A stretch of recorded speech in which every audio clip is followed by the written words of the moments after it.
Caros irmãos e irmãs, a história do povo de Deus é marcada por um movimento e quase todo o Antigo Testamento nós observamos isso.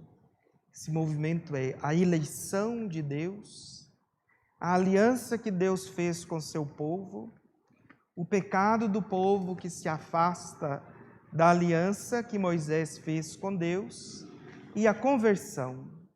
A história do povo de Deus segue sempre esse caminho: eleição, aliança, pecado e conversão. Nesse trechinho, que é a parte final da profecia do profeta Oséias, que nós ouvimos hoje, o profeta nos convida a converter-nos. Logo no início da leitura, ele diz assim: volta, Israel, para o Senhor teu Deus, porque estavas caído em teu pecado. O povo de Deus tinha muito consciência de que o seu pecado os afastava de Deus e trazia sobre eles a desgraça. Toda a história de Israel, marcada pelo pecado, ela vem logo em seguida por um reconhecimento desse pecado e pela conversão. Oséias hoje nos ajuda a compreender isso. Se nós somos todos limitados, pecadores, somente se voltarmos a nossa vida para Deus é que, de fato, nos converteremos. E devemos voltar a nossa vida para Deus, não porque Ele nos ameaça, não por medo de castigo ou algo assim. Devemos voltar a nossa vida para Ele, porque só nele nós seremos felizes, teremos uma vida repleta de coisas boas, não é?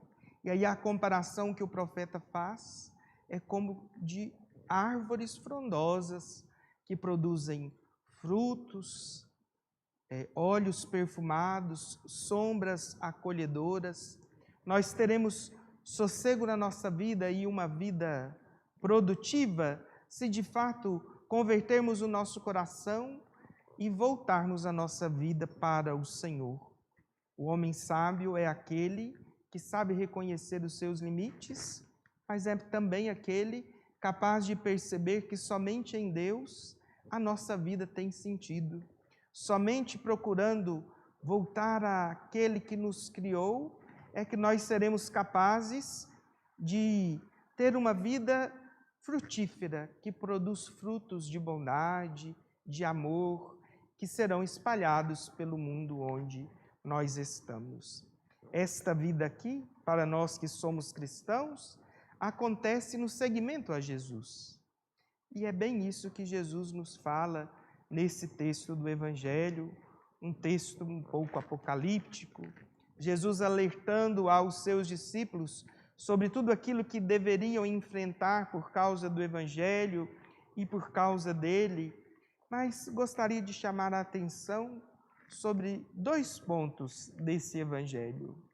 Lembrando que todos nós, pelo batismo, devemos ter uma vida de convertidos, como nos fala o profeta Oséias na primeira leitura. Primeiro, esse versículo em que Jesus diz assim: eis que eu vos envio como ovelhas no meio de lobos. O Senhor está nos alertando que no mundo onde nós vivemos, onde outros cristãos viveram, onde viveremos no futuro, haverá dificuldades, haverão problemas. Contudo, nós somos ovelhas que são conduzidas pelo próprio Cristo. Ele é o belo e bom pastor que deve conduzir a nossa vida, que deve nos mostrar o caminho por onde nós devemos ir. E o caminho seguido pelos cristãos não é outro senão o próprio Cristo. Lá no capítulo 14 do Evangelho de São João, depois da última ceia do lava-pés, Jesus dizendo para os seus discípulos que iria para a casa do Pai e que lá prepararia um lugar para eles, é interpelado por Tomé, que o pergunta, não é, para onde vais, Senhor? nós não sabemos o caminho. E aí Jesus diz-lhes: eu sou o caminho, a verdade e a vida. Se nós somos ovelhas que devem seguir um caminho, esse caminho que devemos seguir é o próprio Cristo. Nós devemos ser cuidados por Ele, nós devemos nos deixar cuidar por Ele e deixar que Ele nos conduza sempre pelos melhores trajetos. Deixar-se cuidar por Jesus e seguir o caminho que é Ele mesmo, significa que nós vamos ouvir a Sua palavra, vamos deixar que esta palavra modele o nosso coração, vamos iluminar a nossa vida com a palavra de Deus. Isso é conversão. Eu tenho uma vida, deixo que a palavra de Deus entre na minha existência, penetre o meu coração, deixo que essa palavra transforme a minha vida para eu ser diferente depois que ouvi, que apreendi esta palavra. Ser ovelha é isso, é deixar que esse Cristo bom pastor nos conduza no meio das dificuldades que a vida provavelmente nos colocará. Irão ser contra nós, procurarão impedir que nós anunciemos o Evangelho, mas nós não devemos temer, porque quem nos conduz, quem nos orienta, quem nos inspira é o próprio Espírito, e é isso que Jesus também nos diz nesse Evangelho. Falando das dificuldades, ele diz que não seremos nós que falaremos, mas o Espírito do Pai que falará através de nós. Se somos ovelhas conduzidas pelo bom pastor, devemos também abrir espaço no nosso coração para que de fato o seu Espírito haja em nós.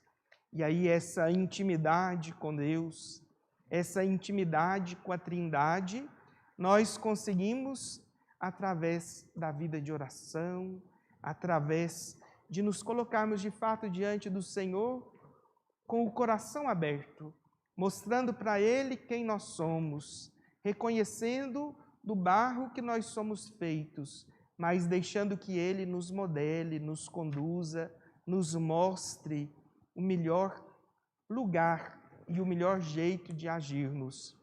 É importante, então, meus amados irmãos e irmãs, buscarmos a conversão, deixarmos-nos guiar pelo Espírito de Jesus e seguirmos o caminho que nos é proposto pelo Senhor. O Cristo bom pastor é quem deve conduzir a nossa vida, a nossa existência, é quem deve inspirar a nossa vocação de batizados e batizadas. Que nós possamos, a partir da oração, da escuta, da vivência da palavra, que nós possamos de fato deixar que o Espírito conduza a nossa vida e que nós reconheçamos também nos nossos irmãos e irmãs a presença desse Cristo bom pastor, que no outro também vem até nós, né? Esse tempo que nós estamos vivendo é um tempo que exige de nós bastante discernimento, sabedoria, para enfrentarmos tantas situações inéditas. E o nosso melhor companheiro, nosso maior amigo nesse tempo, com certeza, é o Senhor. Peçamos então a Ele que envie o seu Espírito para nos conduzir, para que pela força da oração nós encontremos sempre a conversão e o amor que só Deus é capaz de nos dar. Que assim seja. Glória ao Pai, ao Filho e ao Espírito Santo.